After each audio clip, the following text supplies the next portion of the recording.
All তোমার হামিদ টুনটুনির নিচের বল। অনুপ্রেরণার আরেক নাম থকটস অফ বিল্লাল। অনুপ্রেরণার আরেক নাম হবে জান্নাত ওরফে বেলুন মার্কস। এই উচ্চারণ করে 40 লাখ টাকা কামাবি। উচ্চারণ হইব, উচ্চারণ হবে 3 মিনিট 21 সেকেন্ডের অলৌকিক শক্তিশালী তন্ত্র মন্ত্র। এই ছবি তুলতে এক থাপড়া দাঁত ফলাই দে মুখে, এই দাঁড়াও। দেখো বেশি কিন্তু জ্বালানো যাবে না, এমনিতেই বেটা এতদিন জেলে থেকে অনেক টাকা লোকসান হয়েছে। তোমার অফার দিতেছি শোনো, এই কার্ডটা থেকে তুমি 5000 টাকা শপিং করতে পারো যদি আমার চ্যালেঞ্জ অ্যাকসেপ্ট করো। এখন অনেকেই বলবেন এত টাকা পাই কোথা থেকে? দেখেন ব্রাদার, এ হলো ইলন মাস্কের ছোট ভাই বেলুন মাস্ক বলে কথা। তো বেলুন সে নিজে ব্যবহার না করে উগান্ডায় সেল করে এত টাকা বানাইছে। দাও চ্যালেঞ্জটা আগে শোনো। চ্যালেঞ্জটা হচ্ছে 1 মিনিট নন স্টপ আমার সাথে ইংলিশে কথা বলতে হবে আমাকে।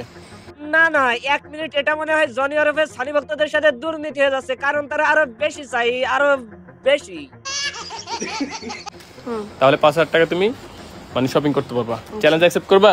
অবশ্যই, এটা আমার কাছে কোনো ব্যাপারই না। ওকে বলো। 1 মিনিট কোন ব্যাপার হলো? ও তো সাকুমুকু করতে করতেই শেষ হয়ে যাবে।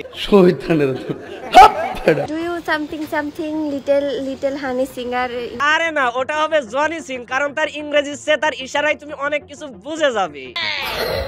মেউ হানি, তারপরে I love you so much, I hate you, yeah, do you love me, something, never do, ever do, realize that a never, something that's a meaning to, little husband, yeah, ইয়াউ আউ এই ইংরেজি এই ডিভাইসে support করবে না। তুমি একটা কাজ করো, ক্রোমের ওয়েবসাইটে গিয়ে এই শব্দ ব্যবহার করো, তাহলে দেখবে গুলির গতিতে পানির সাথে মানি বেরোবে। all তোমার হামিদ টুনটুনির নিচের বল। বাংলাদেশ এমন একটা কান্ট্রি, যেই কান্ট্রিতে বা যেই দেশে একটা মানুষ ভালো হইতে চাইলে পাবলিক তাকে ভালো হইতে দেয় না। পাবলিক এখানে দোষটা কি করলো? তোমরাই তো তোমাদের টাইপ থেকে টিউটা বের করে কোথায় কোন লিক আছে এটা দেখাইছো। আমি হচ্ছে জেলখানাতে গিয়েছিলাম, জেলখানা থেকে আমি আমার হচ্ছে আসার পর আমি আমার ভুল বুঝতে পারি, আর এই বিষয়ে আমার কোনো আইডিয়া ছিল না। দেখেন ব্রাদার, এই সবই হলো টিম থেরাপির ফল। মানে জুয়া প্রমোশন করছে আবার বলে এই বিষয়ে কোনো আইডিয়া নাই। বা যাই হোক না কেন, জান্নাত কিন্তু এর মধ্যে নিজেকে অনেক পরিবর্তন করছে যে না এরকম আমি পর্দা করব বা হিজাব করব। এটা কি খুব অন্যায় হয়ে গেছে? না না, অন্যায় হয়নি। সে ভুলবশত একবার নিজের পর্দা দেখাই ফেলছে, এখন সে আসল পর্দা করতে চায়। করুক। এই যে বাংলাদেশে কিছু রোস্টার আছে, মানে এদের নিয়ে আসলে কথা, এদেরকে আসলে রোস্টার বলা যায় না। রোস্টার হচ্ছে অন্যরা, রোস্টারের লেভেল আলাদা, ওদের কথাবার্তা আলাদা, ভাষা আলাদা। হ্যাঁ ভাই, একদম ঠিক কথা বলেছেন। এমন কিছু রোস্টার আছে যারা রোস্টার সে গানের প্রমোশন, সিম কোম্পানির প্রমোশন বেশি করে। কিছু মানে টাকা কামানোর জন্য, ভিউ আনার জন্য একজনের নামে উল্টা পাল্টা বলতেছে, একজন মানুষের ভালো হওয়ার চেষ্টা করতেছে, মানুষটা ভালো হইতে দিতেছে না। মানে হিজাব পরাটা কি দোষের হয়ে গেছে, না অন্যায় হয়ে গেছে, নাকি গুনাহ হয়ে গেছে, যেটা নিয়ে আপনারা তো বাজে ভাষায় কথা বলতেছেন? কেন ভাই কেন তোমরা এমন করতেছো কেন? মানে তারা জান্নাত থেকে নামে আইছে, দুনিয়ার মায়ের পাশে এখনো কিছু বোঝে নাই, তাই তারা ভুলবশত একবার পাকিস্তানি মায়ের দেখাই দিছিল, তাই বলে কি তোমরা এমন করবে? না না, খবরদার আর এমন করবে না। একটা মানুষ এসে হিজাব পরা নিয়ে রোস্ট করতেছে। না ভাই, মানে তোমাদের কি মোটেও লজ্জা শরম নাই? ও আমি তো ভুলেই গেছি, কারণ তোমরা তো লজ্জা শরমের ঘর আগে সবাইকে দেখাই দিয়েছো।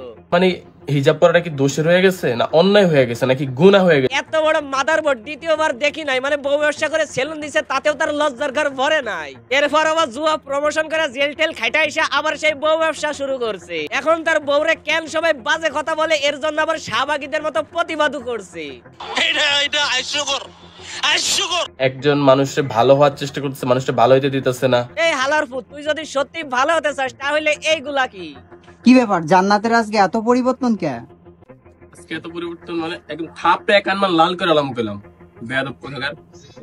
তোমাদের জন্যই, তোমাদের এইসব কথাবার্তার জন্য একটা মানুষ চাইলে পরিবর্তন হইতে পারে না। মানে ভাই তার বউ আম চুষতাছে আর আমাদের ভাবতাছে বোকা শসা। ফাইজলামের একটা লিমিট থাকা দরকার। থাপড়ে দফারে দল কইলাম, বেয়াদবের বাচ্চা বেয়াদব। সত্যি বলছি, দেশে যদি কোনো লজ্জার ভ্যাকসিন থাকতো তাহলে তার মুখ দিয়াও না, ইনজেকশন দিয়াও না, ডাইরেক্ট একেবারে পিছন দিয়ে দিতাম। মানুষ কি পরিবর্তন হতে পারে না? এই তোর ঘরে মা বোন নেই? মানে নিজে মাইক্রোফোন দিয়ে ভিডিও করছে, আবার আমাদের পাগল বানাচ্ছে। মানুষ কি পরিবর্তন হতে পারে না? এই তোর ঘরে মা বোন নেই? দেখেন ব্রাদার, এই চুটিয়াদের হাজার বলেও লাভ নাই, কারণ তারা আগেও যেমন ছিল ভবিষ্যতেও তেমন থাকবে, হোক সেটা পদ্মা বা পদ্মার বাইরে। ঠিক বলেছো। তো যদি ঠিক বলে থাকি তাহলে একটা লাইক করো, কমেন্ট করো, আর যদি এমন ভিডিও দেখতে চাও তাহলে চ্যানেলটা সাবস্ক্রাইব করো।